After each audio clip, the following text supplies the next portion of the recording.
just bought a full set of massive power tools and I only know how to use them from YouTube. Today I'm risking my fingers to turn local Thai hardwoods into a cutting board, but with a dark, eldritch twist.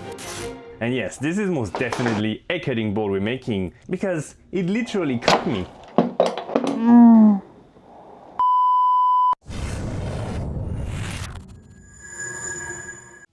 We're starting with a tool that scares me the most, and using it to cut the boards close to their final width. Before we go any further, I should say this. Table saws are perfectly safe tools, as long as you respect them. And today, I respect this thing deeply. So before making my very first cut, I'm pacing around, double checking everything, and adjusting things that probably don't need adjusting. And realizing that I don't actually have a push stick I trust. I think I need a new push stick. This one is fine to push on the side, but I need one. So I made one. And then ended up not using it in favor of my push blocks. Oh well. I then ran the board through the cut a few times, blade off, just to see how it felt. Are you guys ready? Let's try to cut it. Then I confidently hit the switch. Nothing happened because I forgot to plug it in. At this point, I'm feeling really ready. Then I remember the rolling feather boards I bought. I installed those too because if I'm going to do this for the first time, I'm going to do it correctly. And finally, no more delaying the inevitable. I make my first cut.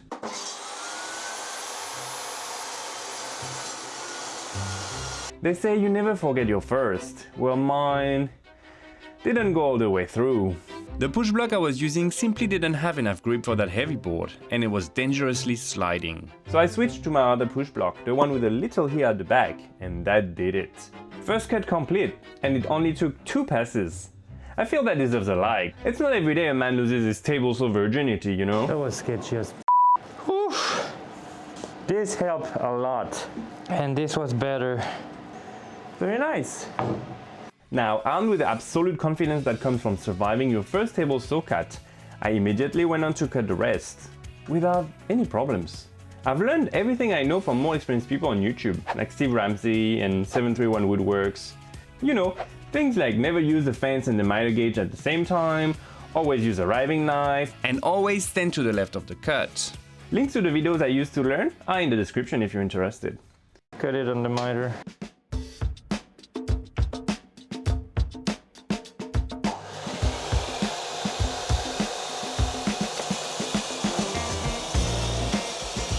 Now, compared to the table saw, cutting the boards close to their final length with a miter saw for the first time almost felt relaxing, which is dangerous in its own way. You know, bigger blade and no saw stop, also way more messy.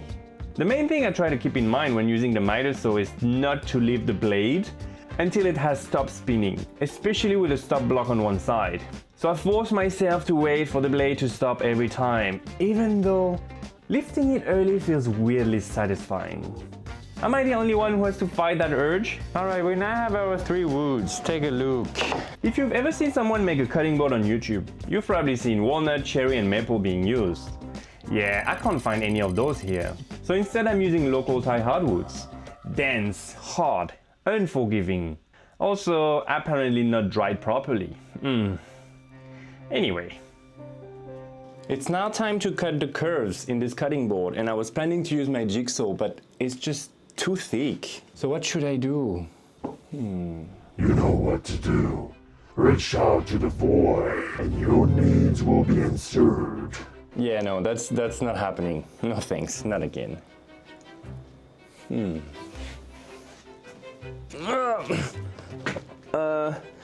So anyway, how about a bandsaw?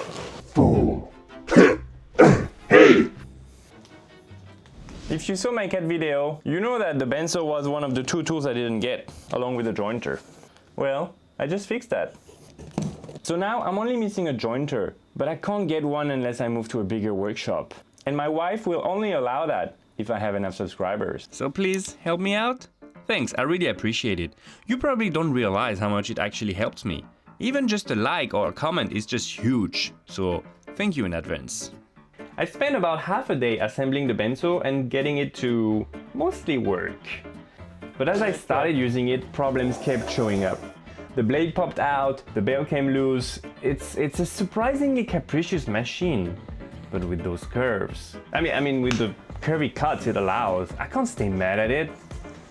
I love it. Now that we've got a bandsaw, we can finally finish our cutting board. Yeah, I think I'm gonna stick to the clear color for the main cutting part. This will be the accent color and this will be my new tentacle. And you know what pairs well with curves? Double-sided tape.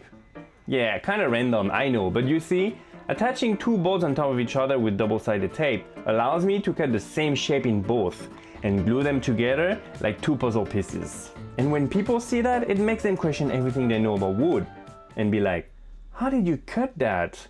My answer? Magic. But I'll show you, and only you, how it's done. Before committing to the cut though, I noticed something very, very wrong. Cracks. The iron wood I wanted to use for the tentacle was covered in cracks. My guess is that the wood wasn't fully dried. Once I brought it into my air-conditioned workshop, it dried too fast and split. That did not crack me up.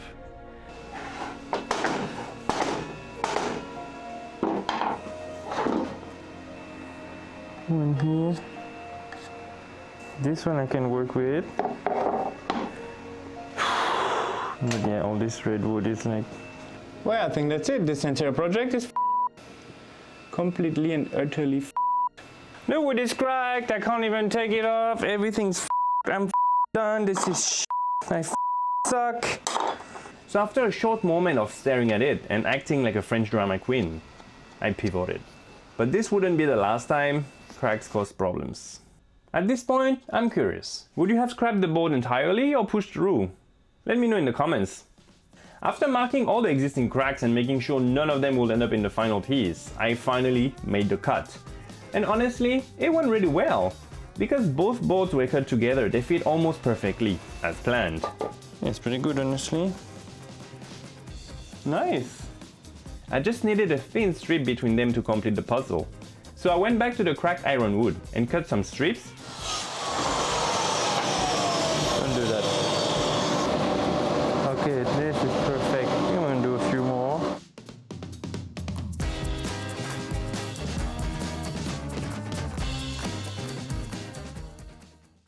Alright, so I've got my strips. I'm only gonna use one.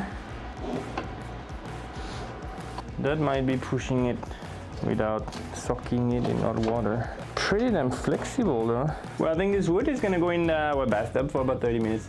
I'll be right back.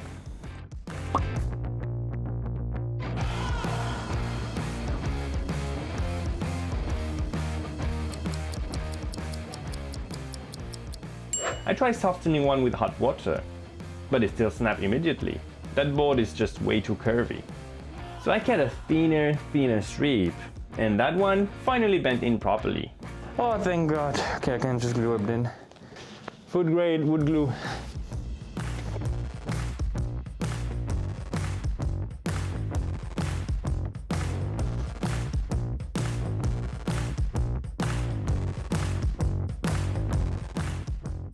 And the glue up finally worked. Fingers crossed. Once the glue dried, I took the board out of the clamps and cleaned things up with a small hand plane. Let's see if we can use this.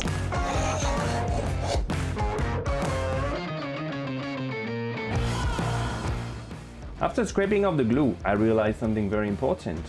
The board wasn't flat. And I don't own a jointer, which was conveniently part of the plan. Instead of buying one, I built a router sled for my planner. So technically, I made my own $2,000 jointer for just 20 bucks. But yeah, using $3,000 worth of tools. That's quite a common thing on YouTube, isn't it? Once the jig was ready, I laid the cutting board on it, shimmed it flat and held it in place with hot glue. This allows the planner to act as a jointer, since it's matching the top surface of the cutting board to the flat bottom surface of the plywood jig. It's a nice little trick. This was my first time using a planer, and it was honestly pretty straightforward. And it didn't seem as dangerous as the open blade tools. Just make sure you're only taking off a little bit of material at a time, and everything should go well, like it did for me. So much easier with the right tools, honestly. It's amazing. All right, now we're gonna cut it to size.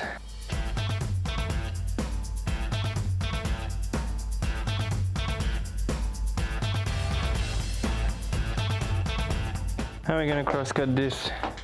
Sadly, I couldn't find a way to safely cut the cutting board to its final size on the table saw. So, I grabbed my trusted track saw. Back to the track saw. That tool has been with me since my first YouTube video making an LED door. And I love it. It's so versatile and predictable.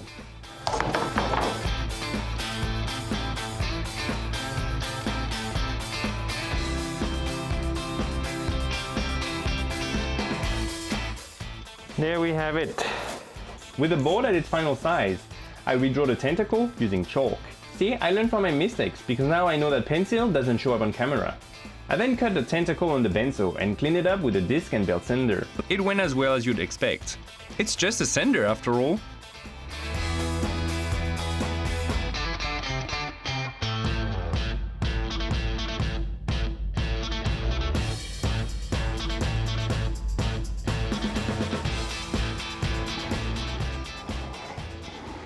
And then I got injured.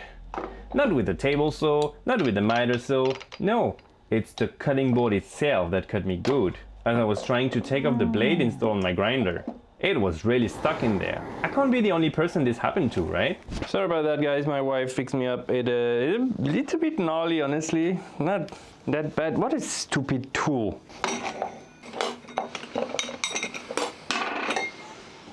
Stupid. Anyway, with the blade off the grinder, I installed the sanding attachment I bought after watching a bit too much Matt Armstrong fixing up cars.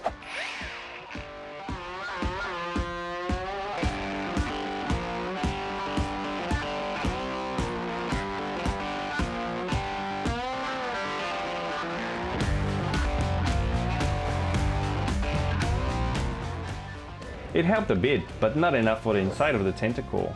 For that, I needed another tool. Now it's time to make the tentacle suction cups, which are apparently called suckers. This involves drilling very specific holes in the board, making plugs to fit those holes, then drilling smaller holes inside those plugs to add smaller dowels. Sounds simple enough, right? Using the drill press for the first time turned out pretty frustrating. What the f***? Why is it lifting? So there doesn't seem to be enough speed to cut through it. I played around with the speed and the settings, but that thing still took absolutely forever to drill the big holes I needed. I don't know if it was human error or if I was just too cheap and should have bought a more powerful one. Probably the former, honestly. We're about to drill in the actual cutting board. Yes, I'm terrified, but let's just do it and see. Fingers crossed.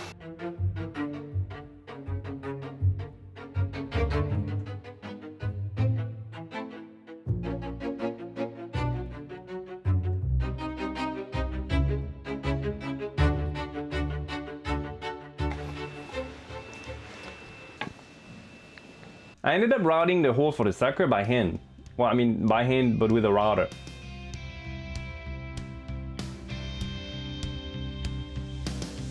First I need to drill a hole. Got a screw, screw it in. We have our screw, so we have some sandpaper.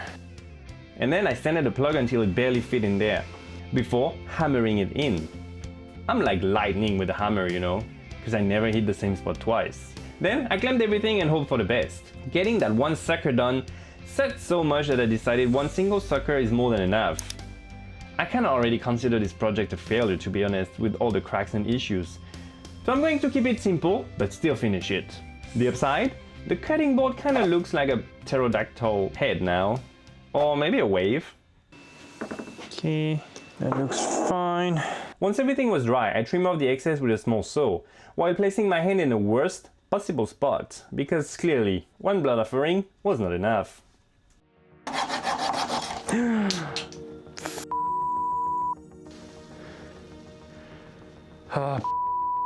And we're back. I might have to just start using gloves when I do hand tools, honestly.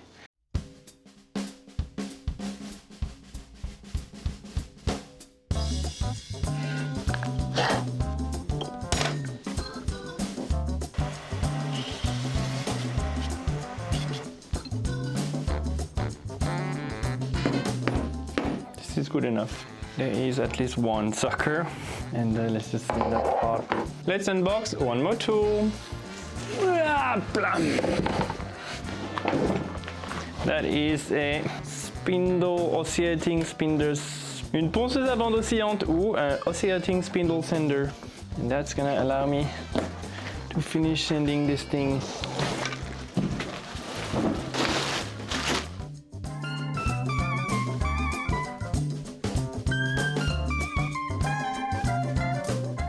At that point, I'm finally using my new spindle sander to shape the tentacle properly.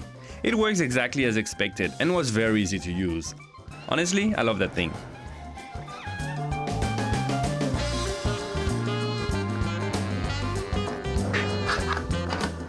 Next up, routing the edges with a router. Honestly, I fear no man, but that tool, it still scares me. Okay, I'm not gonna lie, I'm kind of scared of using the router right now because I've been getting hurt a few times making this board, obviously because it is cursed. So, you know, the router is kind of the tool I'm still very, very scared of. From here until there. Now let's see if it's doable.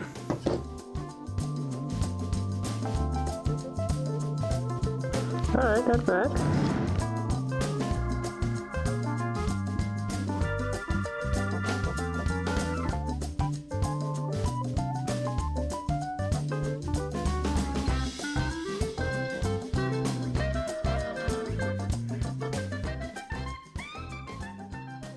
And the grain orientation is wrong, by the way. It's like going like that instead of same as this.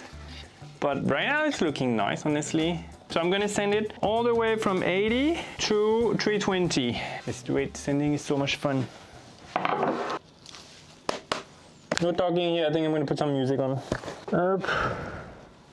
After that, it's time for the final sanding session, which involved a lot of sandpaper, a lot of noise, and music loud enough to bring me back to life.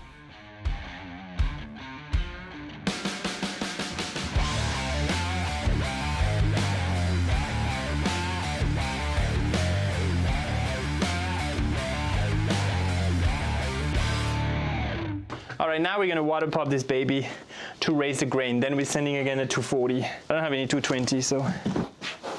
The idea with water popping is that we're gonna lightly wet the wood with a bit of water, and we're gonna let it dry, and it's gonna kind of force the grain to rise, and then we can sand it down again so that it won't rise later. Water as a way of making wood pop.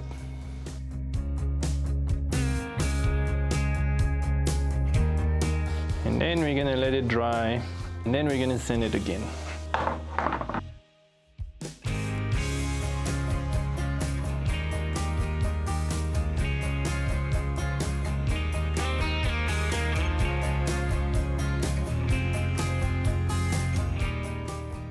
And just like that, we're almost done.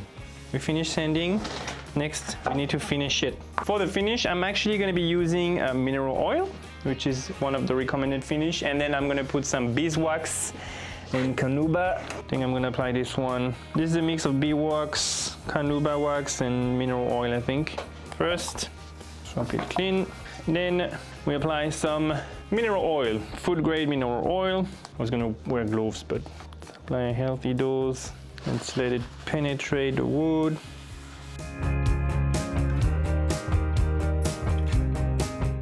I'm going to let it penetrate. You can see bubbles forming. That means it's going inside the wood. It's very oily since it is actually oil. Okay, I'm gonna let it do its thing for a couple hours. Like, I'll be back in 2 hours to flip it and do the other side a bit better. And then I wipe off the excess and we'll let it dry overnight. And tomorrow we'll apply the wax and that'll be the end.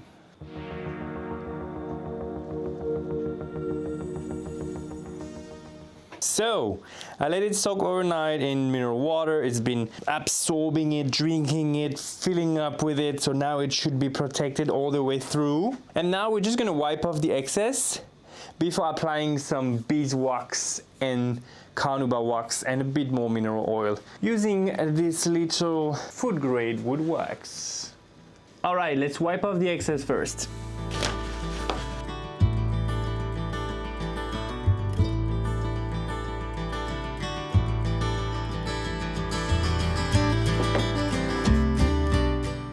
Alright, the next step is going to be using our little wood wax. We're going to use a Scotch-Brite white sponge to kind of buff it in. So let's do it.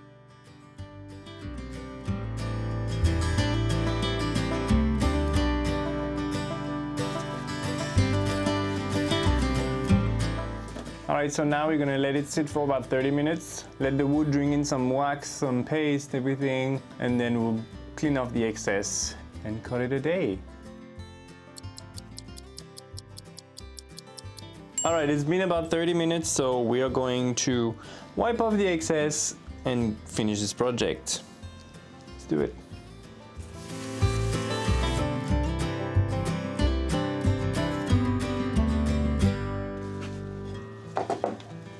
Now let's show the cutting board to my wife and see what she thinks about it.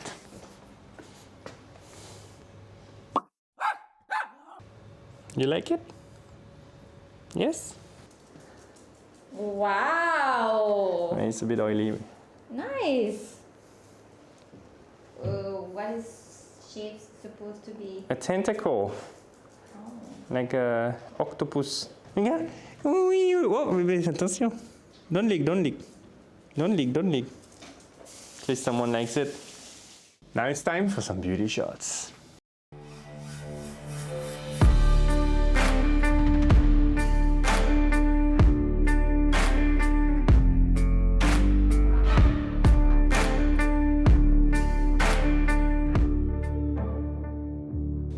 Well, here we are. I still have 10 fingers, I got a couple of cuts and a bunch of scratches. But we have our Cthulhu-inspired cutting board as an offering for the void. Acceptable. Barely. You've still got much to learn, human. Especially when it comes to cutting boards.